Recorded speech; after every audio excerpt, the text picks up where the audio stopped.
क्या वाकई दुनिया की सबसे बड़ी ताकत की बुनियाद हिलने वाली है? क्या डॉलर की बादशाहत खत्म होने के करीब है? और क्या जापान का एक फैसला आलमी मईशत का नक्शा बदल सकता है? आज जो मैं आपसे बात करने जा रहा हूं वो सिर्फ एक खबर नहीं बल्कि एक मुकम्मल इकोनॉमिक अर्थक्वेक है। दोस्तों, हालिया इतलात के मुताबिक जापान, जो हमेशा अमेरिका का करीबी इत्तेहादी समझा जाता था, अपनी तवानाई की जरूरियात के लिए एक नया रास्ता इख्तियार कर रहा है। कहां यह जा रहा है? जापान ने ईरान से तेल खरीदने के लिए अमेरिकी डॉलर के बजाय चीनी करेंसी यानी युआन इस्तेमाल करने पर गौर शुरू कर दिया। इस हवाले से पेशरफ्त हो रही है। अब यह सिर्फ एक छोटा सा फैसला नहीं है मेरी जान, बल्कि ग्लोबल फाइनेंशियल सिस्टम के लिए बहुत बड़ा साइन है। अब सवाल यह है, क्या आखिर पेट्रो डॉलर क्या है?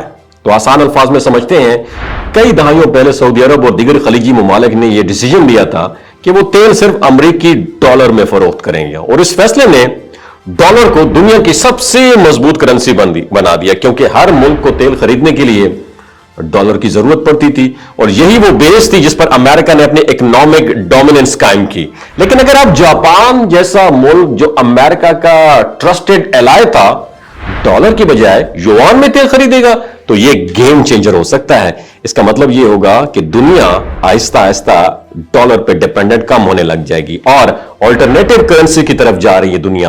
और एक और अहम बात यह है, ईरान जो पहले ही अमेरिकी पाबंदियों का सामना कर रहा था, वो भी यही चाहता है कि तेल की तिजारत डॉलर के बगैर हो। अगर ऐसा होता है तो ना सिर्फ अमेरिका का फाइनेंशियल कंट्रोल ये कमजोर हो सकता है, बल्कि आलमी मार्केट में नई ताकतें भी उभर सकती हैं। अब जरा आप दिमाग की खिड़कियों खोल के सुनिएगा। अगर जापान के बाद जनूबी कोरिया, फिलिपाइन, ऑस्ट्रेलिया और ताइवान जैसे ममालिक भी यही रास्ता इख्तियार कर लेते हैं, तो कितनी सी फिर अमेरिका दा? क्या डॉलर की डिमांड कम थी वैसी?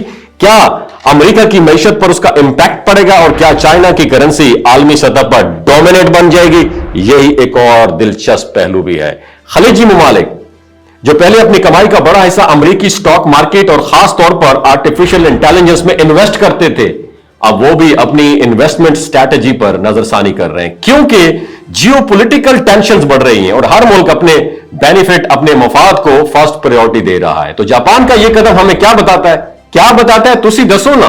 यही बताता है कि दुनिया बदल रही है। अब ममालिक सिर्फ दोस्ती या अलायंस की बुनियाद पर फैसला नहीं कर रहे, बल्कि अपने नेशनल इंटरेस्ट और एनर्जी को टॉप ऑफ द लिस्ट रख रहे हैं, सिक्योरिटी को भी टॉप ऑफ द लिस्ट रख रहे हैं। आखिर में एक सवाल तुम्हारे वास्ते, क्या वाकई पेट्रो डॉलर का जवाल शुरू हो चुका है?